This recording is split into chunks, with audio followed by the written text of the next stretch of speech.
So welcome back to another video.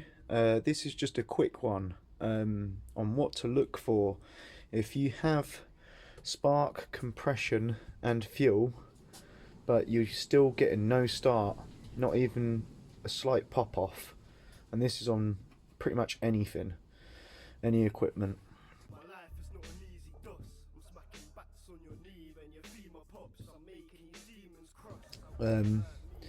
So obviously what I did with this is I did the usual. So I made sure it was switched on.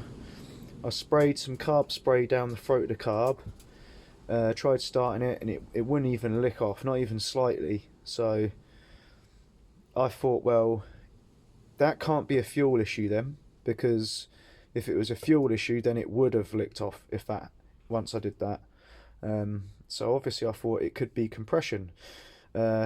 Very unlikely, because I did a rebuild on this and I put a new piston cylinder and rings on this not long ago. So I had an inkling it wasn't that, but I checked compression anyway, and compression was good. It was adequate enough for this to run and cut and everything. So then obviously I turned to the next thing. I thought, well, it's got compression, it's got adequate fuel, so I thought it's got to be spark. I checked spark, it had spark. So I thought, but now I need to check it's got enough spark and it's sparking at the right time. So the first thing I checked was the flywheel.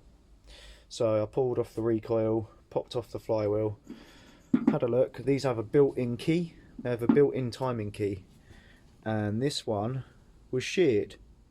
So I then thought, right, so that's probably what's happened then. It's a timing issue, because it's sparking, it's getting fuel, it's got compression. I thought it's got to be timing. So I bought a good used flywheel off of eBay, and I put that on, done everything back up.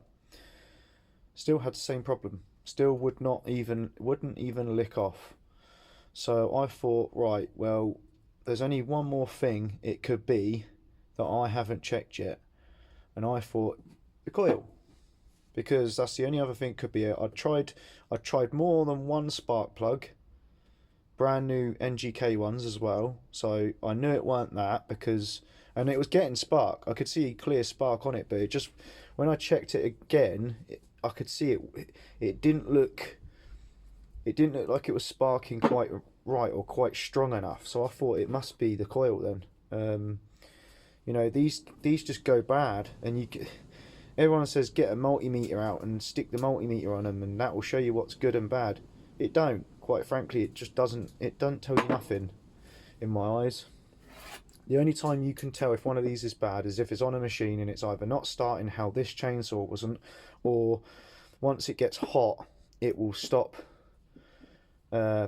working how it should be. So lo and behold, I ordered a new one, not an OEM because they're too expensive. I ordered Rockwood, one of these. I use Rockwood a lot.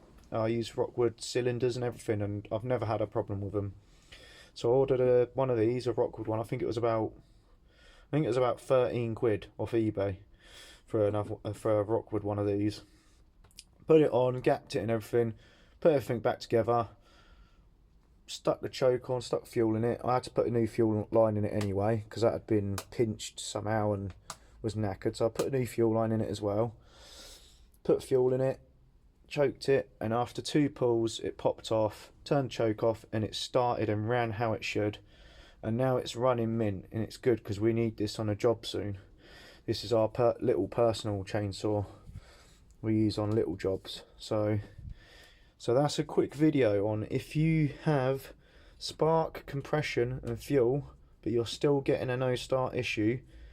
Check these things, because on a lawnmower obviously you can still turn over a lawnmower, and this can be slightly sheared on a lawnmower and it can still be knocking the timing out even if it's not fully gone.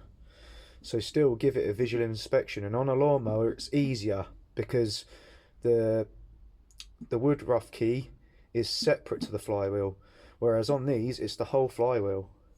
I could probably get a centre punch and in the same point punch it one side and then punch it the other, but I'm not going to trust that because it might just slip out over time. So I just bought a good used one.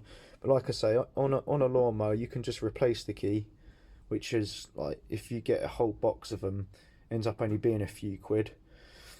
And like I say, if you're still getting intermittent spark or just a low spark or a no start in the same circumstances, it's probably going to be the coil, because you can misdiagnose it because you see a spark, you think, right, that's good enough, but is the spark strong enough? Is it good enough for what you want?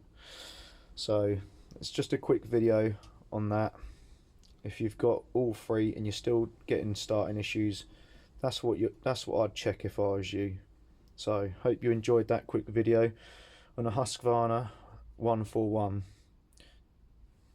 My life is not an easy dos. I'm smacking bats on your knee when you feed my pops. I'm making your demons cross. How can you hurt me? The amount that I've damaged myself. I'm just immune to it, G. You need to better your health. All while the world